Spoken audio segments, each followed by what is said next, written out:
This happened just before winter, a few years back.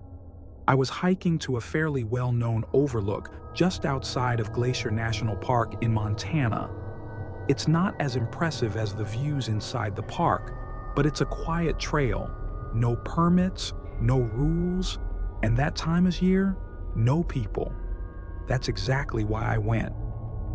The 6-hour hike ended around 5:30 p.m. At the summit, there was a wide grassy opening with a couple of old fire pits and enough flat space to pitch a tent. Just up the hill was a stone cliff, an overlook with a view that stretched over miles of forest and mountains, and I had the entire place to myself. I set up camp near the fire circle closest to the cliff, cooked a quick dinner, and headed to the overlook to watch the sun go down. The drop-off was steep. Just standing near the edge was enough to make my stomach turn, but the view was worth it. The sun slowly dipped behind the mountains, casting a deep orange glow across the valley. I sat there until the sky went dark, and when I finally turned to head back, someone was standing behind me, just at the edge of the tree line, half hidden in the bushes, staring right at me. I froze. Then, without a word, the man turned and walked back into the forest.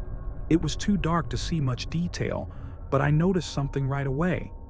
He wasn't carrying any gear, no backpack, no flashlight, nothing. I thought maybe he'd arrived after me and set up at one of the other sites, but as I walked back through the clearing, I realized I could still only see my setup. He hadn't come from the direction of the campsite. He'd come from the woods. I tried to shake it off and went about my night, built a fire, sat in my camping chair, tried to relax. But around 11 p.m. I heard footsteps, human footsteps, slow, heavy, moving just beyond the firelight. I called out, "Hello?" The steps stopped. Then they started again. But whoever it was, they didn't answer. Eventually, the sound faded back into the woods. I kept telling myself it was an animal, probably a deer, but I couldn't sleep. I was too wired, too on edge. So sometime after midnight, I walked back to the overlook. The fire still burned behind me as I left the circle of light and stepped out toward the cliff. The stars weren't out, but the moon was, casting this soft, cold glow across the forest below. The breeze was gentle. The world felt quiet again, for a moment. Then I heard it, twigs snapping, a bush rustling hard behind me. I spun around. He was back. This time, he didn't walk away. He moved through the bush, fast, smiling wide like he was happy to see me. But something was off. The smile wasn't friendly. It was forced, tight, unnatural. And he started talking, but the words didn't make sense. Just random nonsense, overlapping mine like he didn't want me to ask questions. Then he lunged, both hands out trying to shove me off the cliff. I caught myself. I had solid footing, and I was bigger than him. I shoved him back hard and he stumbled. I backed away from the edge, heart pounding. He didn't run, he chased me. I made it a few steps toward camp before he caught up. This time, he wasn't smiling, his face twisted in rage. No weapon, thank God. But he was determined to take me down. We fought. We wrestled around the clearing, tripping over roots and rocks. He was skinny, frail even, but frantic, like he had nothing to lose. I hit him a few times, shoved him back again and again, until finally, he ran. I didn't chase. I didn't even yell. I just grabbed my stuff, threw on my headlamp, and got the hell out. I made it 2 hours down the trail before the headlamp died. Too dark to keep going, so I set up a small emergency camp and waited for daylight. The next morning, I hiked the rest of the way back and filed a report. But no one knew who he was. No one found anything. And to this day, people still debate what he was doing up there. I don't know what he wanted, but I know this. If I'd stood just 1 foot closer to that cliff, If I'd been slower, if I'd hesitated, I might not be here to tell this story.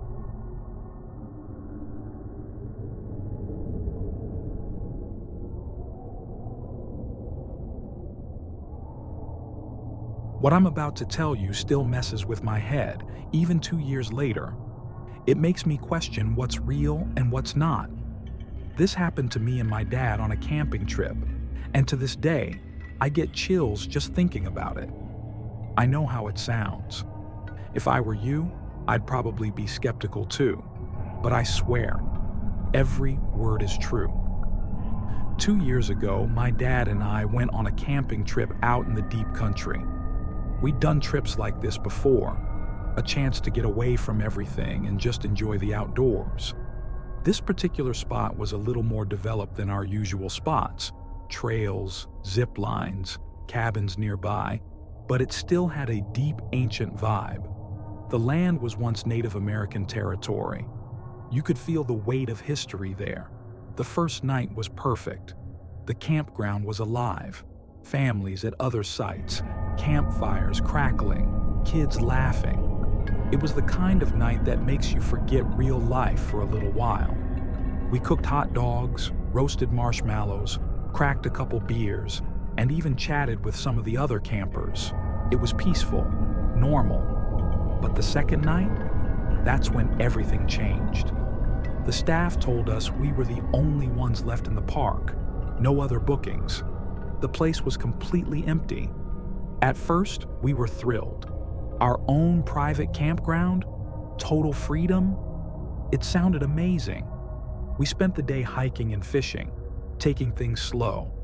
At one point, we sat by the river and listened to a horror podcast, just to lean into the spooky vibe, you know?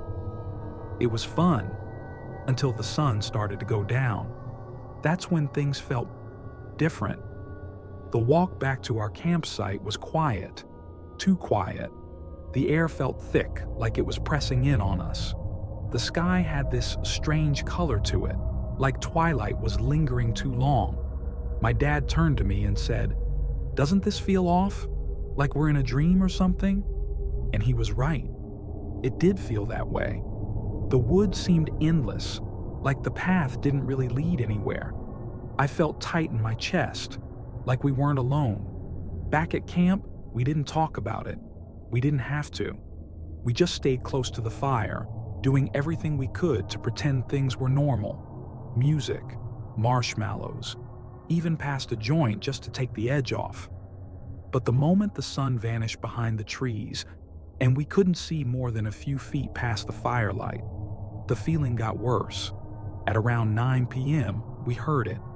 A bang. Like a tree falling. Loud. Close. Maybe 100 yards away toward the river. We grabbed our flashlights and scanned the trees. Nothing. No eye shine. No movement. Just the forest. We laughed it off. Nervous. Bigfoot, my dad joked. But neither of us really believed it. Then a second bang. Louder this time. Farther off. But it was the same sound. The same weight. We shined our lights again. Nothing. Then a third bang, closer. That's when the fear kicked in. This wasn't random. It was moving. It was circling us. Then a fourth bang, so close it couldn't have been more than 20 yards away. Adrenaline hit like a wave. The buzz was gone. My dad and I locked eyes, pure fear on his face. We scrambled to toss the last of the firewood onto the flames, hoping it'd keep whatever it was at bay, then dove into the tent, leaving everything else behind. I hit the ground first, lying flat, while my dad slid in right behind me. Then came the fifth bang, so loud it felt like the ground shook. My dad stopped in his tracks, halfway into the tent, staring into the darkness, frozen. I grabbed his arm. "Dad." He snapped out of it and crawled inside, mumbling, "It's standing there." "What is?" I whispered. I don't know," he said, voice shaking. It was like a wall of darkness. He sat by the zipper, clutching the only weapon we had, a tiny pocket knife. Useless. but it was all we had. That's when the noise started. A hum, low, deep. Not just a sound, but a feeling. It vibrated through the air, through our chests, like it was inside us. "You hear that?" my dad whispered. I nodded, too scared to speak. Then came another noise. Not human, not animal. It was this wet, guttural sound, almost alien. The closest thing I can compare it to is the sound the Demogorgon makes in Stranger Things. I lay there frozen, next to the tent's mesh window, too scared to look through it, afraid I'd see something staring back. We didn't move. We didn't breathe. We just existed in that moment, waiting.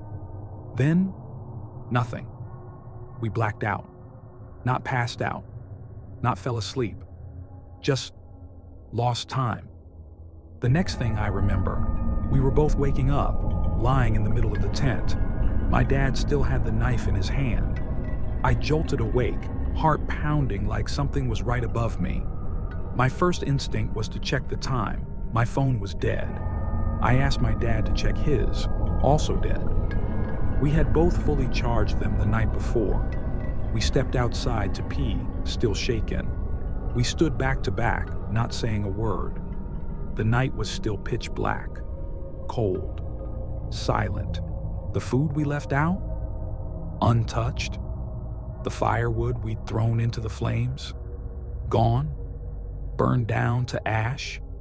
Everything about the place felt wrong, like we weren't supposed to be there. We didn't say a word until we were halfway home.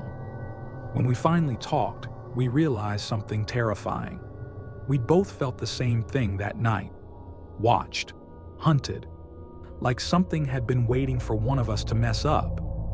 We told my mom. She thought we were high, maybe hallucinating. Maybe there was something weird in the air, but no. We both experienced it. The same way. The same fear. The same blackout. Whatever was out there in those woods, it wasn't human, and we haven't gone camping since.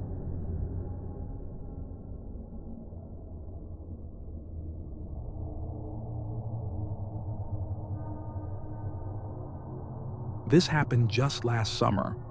I was backpacking out to a remote campsite I'd visited a few times before. It was about an 8-hour hike, deep in the woods, no marked campsites, just a small clearing surrounded by trees. That's what I liked about it.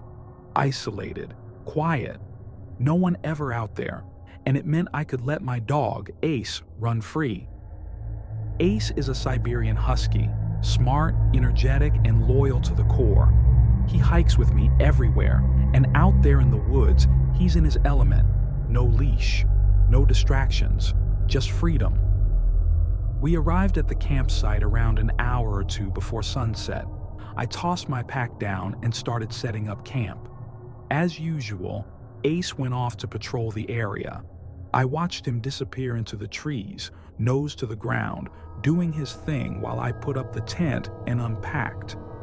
About 15 minutes later, he came back. But something was off. His tail was tucked. His ears were pinned back. And instead of running around or relaxing, he came straight to me, then turned back toward the woods, staring out into the trees. I looked out, but saw nothing. No movement, no sound. Still, Ace wouldn't settle. He didn't leave my side, didn't even try to explore. He just stood close, always watching the woods. It started to get to me. Every time I glanced out where he was looking, I felt it. That prickling unease, like someone was watching us. I kept brushing it off. Maybe I was just feeding off his nerves, but it never fully left. The sun disappeared behind the trees, and the shadows swallowed everything. I got the campfire going, trying to shake off the tension. Normally, I found peace in this place, but not that night. The calm never came. Ace remained glued to me, ears twitching at every crack of a branch, every whisper of wind through the trees. An hour after sunset, he froze. His head snapped up, ears forward, body stiff. Then came the low whine, quiet but sharp. He locked his gaze on something in the dark, something I couldn't see.